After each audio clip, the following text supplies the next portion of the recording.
Bonjour Jean-Michel Apathy. Bonjour. Merci d'avoir accepté l'invitation du Républicain Lorrain. Avec plaisir. Ici, au 22 rue Bayard à Paris. Nous sommes ici, dans le studio dans lequel vous présentez du lundi au vendredi à 7h50, depuis 2003, l'interview politique de RTL. Toutes celles et tous ceux qui font l'actualité, évidemment en ce moment la campagne présidentielle, répondent à vos questions derrière ces micros rouges qui sont devant nous. Je n'oublie évidemment pas le plateau du Grand Journal de Canal+, et l'équipe de Michel Denisot, que vous avez intégré en 2006. Nous nous rencontrons ce matin à l'occasion de la semaine nationale de la presse à l'école, qui a lieu du 19 au 24 mars. Et une fois n'est pas coutume, Jean-Michel Apathy, nous allons inverser les rôles. C'est vous qui allez répondre à nos questions. Ce sont en effet des collégiens, des apprentis, mais aussi des lycéens de l'Académie Nancy-Metz qui vont vous interroger. Nous les avons sélectionnés et avons enregistré face caméra leurs questions. Avant de leur donner la parole, je voudrais m'adresser non pas à celui qui a décroché le prix Philippe Calloni du meilleur intervieweur 2011, mais dans un premier temps à celui qui a quitté les bancs de l'école après son brevet des collèges pour aller travailler dans le café bar tabac familial dans le Pays Basque. L'adolescent que vous étiez, Jean-Michel Apathy, rêvait-il alors de politique et de journalisme? De journalisme, non, pas du tout. De politique, rêver, c'est un peu fort, mais je m'y suis intéressé assez jeune et assez tôt. Et dans un milieu familial plutôt dépolitisé, en revanche le café était un lieu où il y avait beaucoup de politique, j'ai un peu regardé à ma façon, avec mon regard d'adolescent de l'époque, la politique, qui m'a intéressé, oui, avant de bien chercher à la comprendre, elle m'a intéressé. Avant de reprendre vos études, de décrocher une maîtrise de droit public à Pau et de réussir votre DUT journalisme à Bordeaux, vous avez vendu des voitures. Oui. Je vous ai entendu lors du grand jury que vous présentiez hier soir, avec Jean-Marc Ayrault, député maire de Nantes, par ailleurs conseiller spécial du candidat Hollande, parler de rapport gagnant-gagnant pour soutirer une de ses réponses. Y a-t-il des points communs entre l'art de la négociation et celui de l'entretien? Je n'ai pas vraiment réfléchi à la question, mais spontanément, je dirais pas forcément, non. La négociation est quelque chose de... J'en ai un souvenir lointain, en fait, je m'en rends compte maintenant. Quelque chose que j'ai vécu comme un rapport de force assez dur et assez désagréable. Et comme je trouve que l'entretien est quelque chose d'agréable, j'ai du mal à voir les correspondances entre les deux exercices. Il y en a peut-être, mais dans mon esprit, je me refuserais assez facilement à l'admettre. Mais je ne suis pas certain d'avoir raison. Alors justement, qu'est-ce qu'une bonne interview, selon le prix Philippe Calloni du meilleur intervieweur 2011? Une bonne interview, c'est tout simple. C'est un invité qui répond à des questions. Et qui répond franchement, sans qu'il soit besoin de les reformuler, sans qu'il soit besoin d'y insister. Certains journalistes disent que... au fond, il faut être très présent dans l'interview. C'est toujours le signe d'un échec. Quand on entend beaucoup le journaliste, c'est que l'entretien ne se passe pas bien. C'est que quelque chose dans le dispositif qui est en place ne fonctionne pas. Il y a des questions qui se posent, donc on essaie de les poser. Et si l'invité y répond avec franchise, naturel, rapidité, bonne foi, on entendra peu le journaliste. Et ça, c'est une bonne interview. Une interview harmonieuse, où il y a une musique, où il y a un rythme, quand ça commence à être haché, quand on commence à entendre le personnage secondaire de l'interview, c'est-à-dire le journaliste, ça veut dire que ça ne va pas. Vous êtes quand même condamné souvent à revenir à la charge. On vous entend souvent dire « ce n'était pas ma question » à reformuler. Oui, parce que c'est dur de gérer la parole publique. Et donc, quand on est... un responsable politique, qu'on veut représenter un groupe très large de gens, on doit faire attention à ce que son discours ait peu ou pas d'arrêt, que s'il séduit certains, il n'en déçoive pas beaucoup d'autres. Donc il y a toujours dans la tête d'un responsable politique un arbitrage permanent entre ce que j'ai envie de dire et ce que je peux dire. Et souvent, il y a une distance importante entre les deux. Et donc le travail dans ces cas-là, c'est d'essayer de ramener à la question. Donc c'était pas ma question, c'est assez fréquent parce que souvent c'était pas la bonne réponse. Voilà, c'est une part de jeu aussi, parce que il serait faux de penser qu'un journaliste a le droit d'exiger des réponses. Un journaliste n'a le droit de rien en fait. Un responsable politique, un responsable public est maître de sa parole. Il dit ce qu'il veut et comme il veut. L'obligation du journaliste, c'est de faire comprendre à ceux qui l'écoutent, à ceux qui écoutent l'interview, que celui qui est interrogé ne veut pas répondre. Parfois ne peut pas répondre. Mais il faut faire comprendre tout ça. C'est l'objectif de certaines de ces interventions que vous citez. Alors face à ces professionnels de la communication, élevés aux médias training, nourris d'éléments de langage, est-il possible d'éviter la langue de bois et le storytelling qui tente de vous imposer tous les jours? Oui, bien sûr. Oui. Parce que ce que vous évoquez de leur côté, ça n'est rien d'autre que de la professionnalisation. Il est inimaginable de penser qu'un responsable politique peut venir à un micro sans avoir réfléchi à ce qu'il va dire et à la manière dont il va le dire. Donc il n'y a pas loin aussi de la répétition, en quelque sorte, il s'entraîne. Et s'il ne le faisait pas, ce serait totalement irresponsable. Il dirait des choses qui ensuite compliqueraient son action. Et un journaliste ne peut pas, me semble-t-il, valablement et de bonne foi, reprocher à l'un de ses interlocuteurs d'être professionnel. C'est au journaliste de s'adapter. Et si on cherche à vous imposer quelque chose qui n'est pas légitime, ben vous n'en voudrez pas. Si un responsable politique veut faire porter le débat sur tel point qui n'a aucun intérêt dans la société, il n'y arrivera pas. Et ce ne sera pas difficile à contrer. Donc la politique n'instaure pas, contrairement, me semble-t-il, à l'idée trop communément admise, ce que vous appeliez un storytelling. Si le storytelling n'a aucune sincérité, il n'y a aucune chance qu'il s'impose. Nous sommes bien à la radio, pourtant les matinales, notamment, sacrifient à cette nouvelle mode de la retransmission en direct sur les sites et en vidéo. Est-ce que la présence des caméras là, qui sont autour de nous, est-ce qu'elle modifie, selon vous, les invités et votre façon de mener les entretiens? Heureusement non, parce que personne n'y pense. Je crois que, ça ne durera peut-être pas, mais toutes les personnes qui viennent faire de la radio ne pensent même pas qu'elles sont filmées. Et moi non plus, évidemment. Donc, je crois que les utilisateurs de la radio gardent en tête ce côté un peu magique de la radio. On n'entendra que ma voix. Ben non, on verra aussi votre image, mais ils n'y pensent pas. Donc, pour l'instant, en tout cas, ça ne change pas. Ça ne modifie pas le comportement, mais pas non plus les réponses. Je pense notamment à François Bayrou ce matin, qui était votre invité, qui à un moment de l'entretien vous dit sur la question, le petit sourire faussement étonné. Oui, mais je ne pense pas qu'il l'ait dit en référence à une image qui aurait pu être captée. Je crois d'ailleurs, je ne suis pas à l'image, moi. Ouais, on vous voit il l'a dit, moi on ne me voit pas, on ne voit que l'invité. Ce qui est normal, d'ailleurs. Ce qui donne du sens aussi aux choses.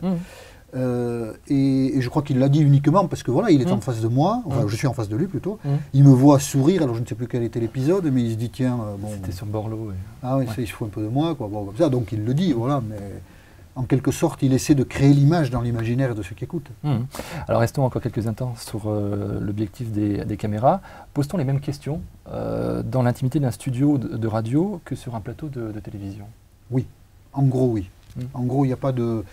Il n'y a pas de vraie différence, il peut y avoir des différences qui tiennent au temps, ou qui est peut-être souvent plus bref à la télévision, et puis l'émission à laquelle je participe, le Grand Journal, nous sommes 4 autour de la table, donc l'espace n'est pas le même. Donc, ça peut affecter la manière de poser les questions, le contenu des questions.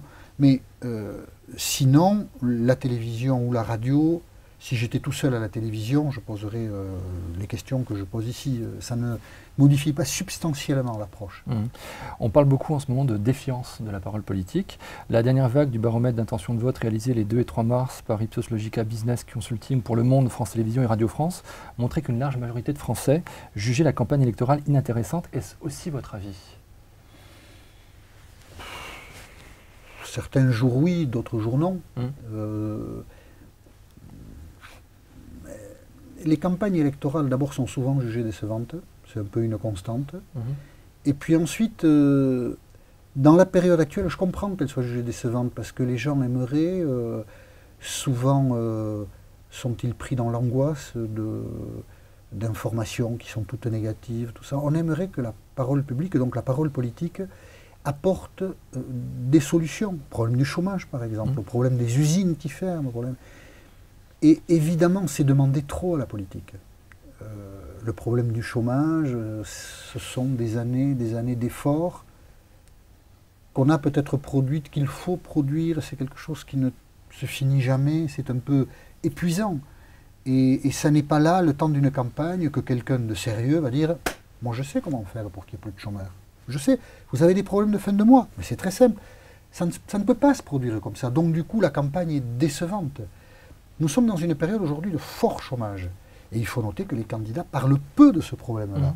Pourquoi en parlent-ils peu? Parce qu'il n'y a pas de solution immédiate. Et on peut comprendre que ceci suscite de la déception. Ça ne peut pas être autrement, évidemment. Et il faut vivre avec. Et la démocratie est toujours d'une certaine manière en danger quand elle vit dans un climat de défiance comme ça, ou de déception. Mais voilà.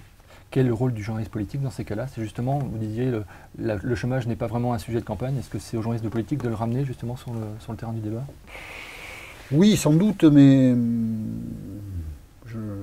faut peut-être faire aussi des examens de conscience. Moi, ce matin, j'ai posé aucune question sur le chômage. Et puis, une question brutale et contre le chômage, qu'est-ce que vous allez faire, est une question un peu bête. Et puis, au moins un candidat a une mesure explicite, puisqu'il dit qu'il va créer des emplois de manière un peu administrative, qui vont occuper des jeunes. Ça ne fait même pas débat. Il l'a dit. Je crois qu'il y a un scepticisme assez profond, parce que peu de gens imaginent qu'on crée des emplois comme ça. Donc du coup, ça suscite peu de questions. Une opinion publique, elle se construit aussi de manière très autonome. Il n'y a pas toujours besoin de souligner les faiblesses et les failles d'un jugement ou de la présentation d'un programme pour que ces faiblesses et ces failles soient perçues par l'opinion. Il n'y a pas besoin de le faire. Vous déclariez en septembre 2008 « L'actualité m'intéresse toujours autant, il se passe toujours quelque chose de passionnant. Dans la politique, il y a des snipers, des trahisons, des complots, du danger partout. On y trouve de l'irrationnel, du charme, de la solitude, des drames. La politique prête à la tragédie. » Alors précisément, sur quoi peut se jouer selon vous cette tragédie en 2 actes des 22 avril et 6 mai? Alors, le jour où j'ai dit cette phrase qui m'est de temps en temps soumise, ce qui est la règle du jeu, j'ai un peu négligé de dire que la politique, c'est aussi des dossiers de fond qui sont traités, des questions difficiles. Il n'y a pas que les attitudes des acteurs. Mais les attitudes des acteurs sont aussi importantes parce que, au fond, on confie le pouvoir à quelqu'un, on lui confie le pouvoir sur un discours dont on n'est pas certain qu'il sera traduit en acte, parce que ce quelqu'un, quand il est en situation de pouvoir, sans doute apprécie-t-il les choses assez différemment. Donc la personnalité des acteurs, leurs attitudes, leurs émotions sont des données assez importantes en fait du débat public. Au nom d'un certain rationalisme, on aimerait s'en défendre, mais il faut bien constater que la part personnelle est assez forte dans la politique. Et le 22 avril et le 6 mai, au fond, s'il fallait, en mettant des guillemets, parler de tragédie, la tragédie concerne évidemment le titulaire actuel du pouvoir, qui dit, sans doute avec sincérité et réalité, qu'il a beaucoup donné dans sa fonction, et qui mesure aujourd'hui ce qu'il pense être l'ingratitude ou la non-reconnaissance des efforts qu'il a faits.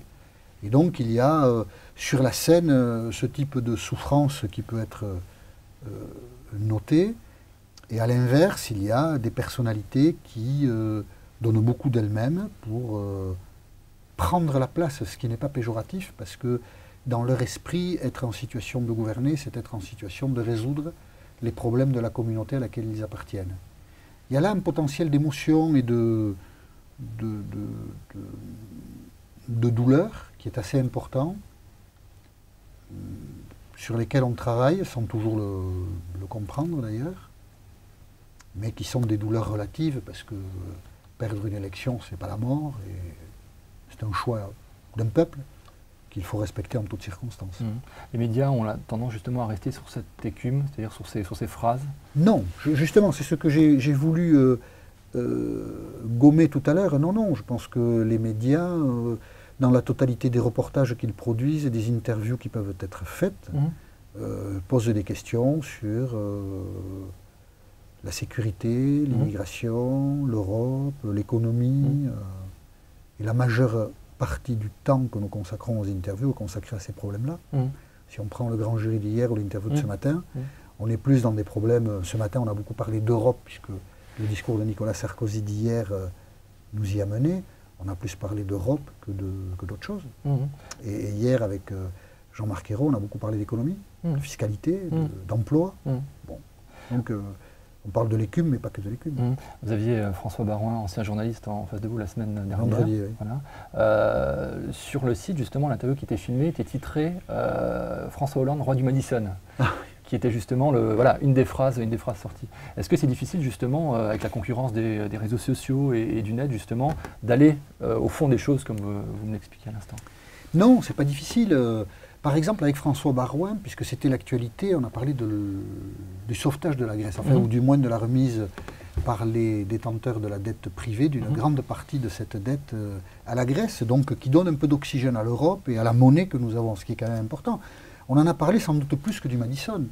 Mais après, bien sûr, quand vous vendez le travail fait à l'antenne, vous pouvez trouver un titre qui a une certaine originalité, qui peut... C'est aussi des attitudes journalistiques.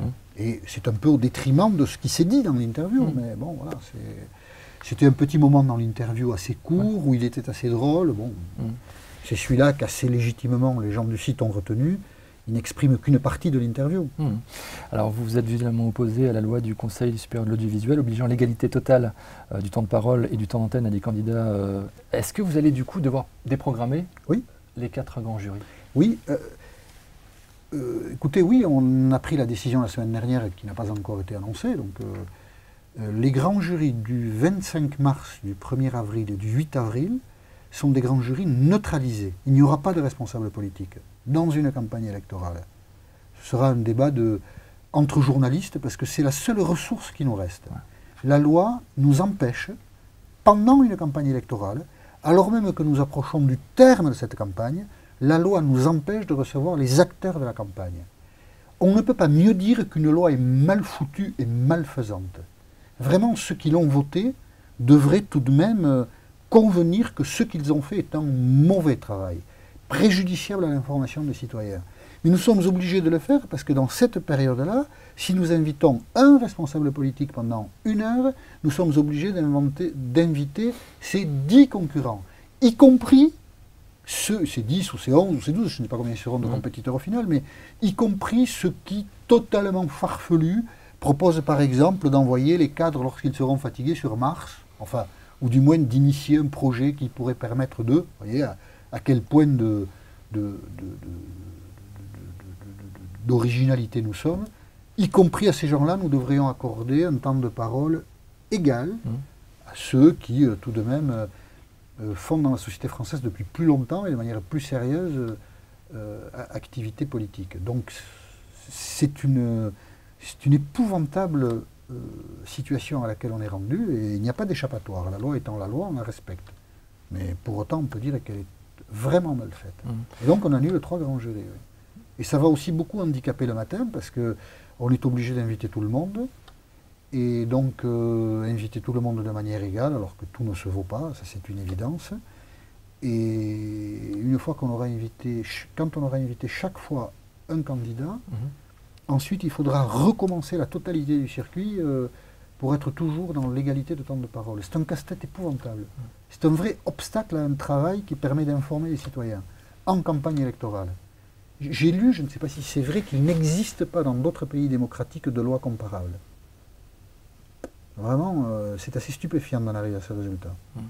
Alors, ce sera ma dernière question. Pensez-vous, pour revenir sur l'actualité, Jean-Michel Apathy, que les journalistes sont tous des Pinocchio? Ah oui, ça c'est Carla Bruni qui a dit les journalistes sont tous des Pinocchio. Écoutez, non, moi je ne pense pas que les journalistes sont des Pinocchio. Les journalistes, c'est un peuple divers, avec des gens qui font plus ou moins bien leur travail, et puis un même journaliste peut certains jours le faire bien et d'autres jours moins bien. Enfin, c'est vraiment un peuple divers. L'unifier sous l'insulte, parce que Pinocchio c'est le mensonge, bien sûr, dans l'esprit de Carla Bruni en tout cas, puisqu'elle faisait le geste avec le nez. L'unifier dans l'insulte, vraiment, je trouve que c'est assez inacceptable. Personne n'a réagi. Je pense que si la femme du président des États-Unis avait dit des journalistes américains qu'ils étaient tous des Pinocchio, il y aurait eu d'abord une grosse polémique et ensuite elle aurait présenté ses excuses. Et je regrette que les journalistes en France ne soient pas capables de relever ce genre de phrase, de dire qu'elle est inacceptable et de demander à son auteur de la modifier, voire de la retirer. Je le regrette personnellement, mais bon.